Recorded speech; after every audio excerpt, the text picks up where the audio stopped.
Each and every Friday, as we wrap up our broadcast/podcast week, our friends at Local Waste provide us an opportunity to get a few things off our chest. These are all real emails that have been received to our inbox. And, right now, I'm going to hand things off to one of the youngest real talkers going. Warwick, take it away. It's time for... Trash Talk!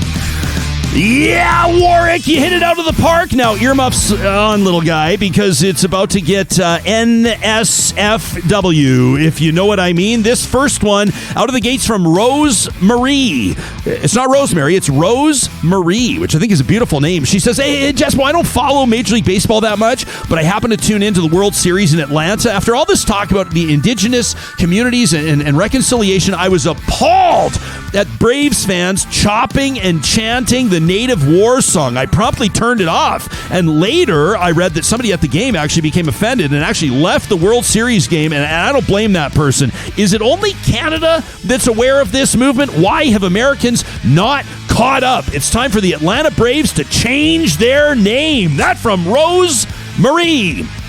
This from Jackie, who says it's time. The clock has run out. The buzzer has sounded on the semicolon. I totally disagree, Jackie. She says that comma and that dot combo used to break up two thoughts in a sentence. First off, the semicolon, it's ugly, it's messy, it's busy. It's time to move on to the M dash. That's the extra long dash. It's beautiful, slick, and simple. If you need to cling desperately to the semicolon, keep it when you text or tweet a winky face, exclamation point, full stop. That from Jackie.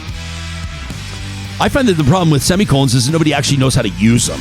People use them improperly. That's what grinds my gears as a bit of a grammar nerd myself. You can don't punctuation nerd, to be clear. Let Jackie just have her word, okay? Let Jackie just have her moment. Yeah. I don't need to respond. This is like when you send letters to the editor into newspapers, and every once in a while in italics, they'll respond and be like, good point, great letter. We'll see what happens. That's like a yeah, but. No, yeah, there's but. no yeah, but. Back to the emails. This from Loretta, who says, quick note to those of you that are apparently eating those little Halloween candies for the first time. I know that it's super duper exciting to be able to crush tiny chocolate bar after tiny chocolate bar with nobody keeping count. But here's what prompted my email to the best damn streaming show and podcast on the World Wide Web. Atta girl, Loretta. She says, you need to stop. She said, put the wrappers in the appropriate receptacle. What kind of barn type upbringing did you have where it was acceptable to drop the empty wrappers back into the candy bowl? Here I am thinking I'm all stocked up with Twix and Coffee Crisp and Smarties, and when I go to dig in, turns out I couldn't be further from the truth. Here I am stuck with nothing but lousy candy corn and crappy caramels, and I guess I'm all here to say we can do better. So here's to a smarter performance next Halloween, and have a great weekend, Real Talkers. That from Loretta, who's apparently buried in tiny little chocolate bar wrappers. I feel your pain, girl. This from Connor McCannabis, who says just a message about all those news stories we saw warning that there was like cannabis in kids' candies. It's not a thing. Connor says nobody spends what edibles cost just to give them away. If they accidentally do, though, however, your child may not like it, but will still feel fine in a couple of hours. Have them take a nap. Don't call 911. Don't take them to the hospital. An ambulance may not even come. By the time a doctor sees you, the thing will be over anyway. Instead of stigmatizing cannabis or people who use drugs, try to remember that nobody in history has ever died from cannabis, and the real danger is car accidents. Pedestrians hit cars.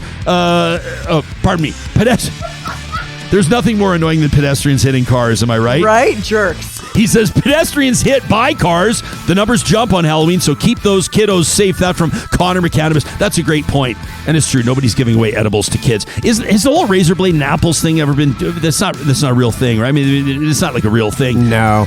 Besides, who hands out apples on Halloween? Okay, back to the voice. All right, this from Brad. All right. Brad says, I listened to your interview with Leela here.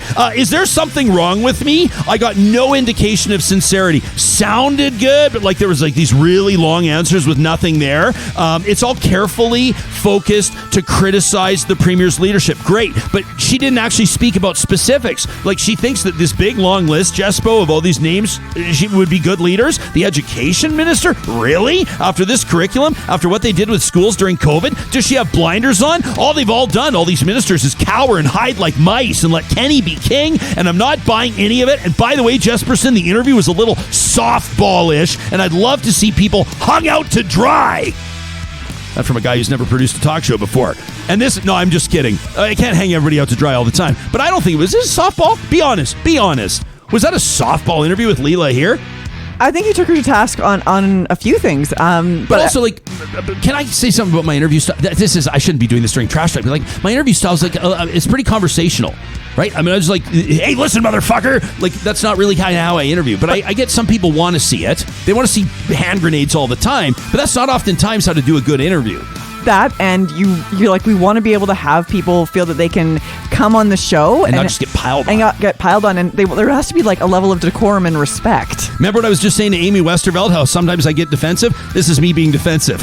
But I totally appreciate the email. As a matter of fact, coming up in a couple of weeks, as you'll be able to see from our Real Talk panel, the question of the week, leading up to our 1-year anniversary, we're doing a completely focused, exclusive Trash Talk Jespo segment where I am it's the equivalent of mean tweets, and I'm only reading emails that roast me. That's coming up in a couple of weeks. This from Scott to wrap it up on what's been one of my favorite shows of all time, by the way. He says, I just wanted to point out all these people that are like cheering for Brian Jean's public coup attempt against Jason Kenney. This is not a good thing, says Scott. Jean, in many ways, is cut from the same cloth as Kenney. He's been accused of using public resources during the UCP leadership race. He had Legislative Assembly staffers from the office, the LAO office, working on government time for his campaign, leading to a purge of staff once Jason won, including former MLA turned MP Layla Goodridge. I also remember how he took what can only be described as glamour shots at the Butterdome during the Fort McMurray fire. Ooh. He says, and those worried about Kenney's policy decisions, you really think that a premier will have come in by relying on his old Wild Rose colleagues to commit a coup? You think he's going to make fewer hard right political decisions, including how to handle COVID-19? Kenney is indeed a problem, says Scott, but Jean is not the solution.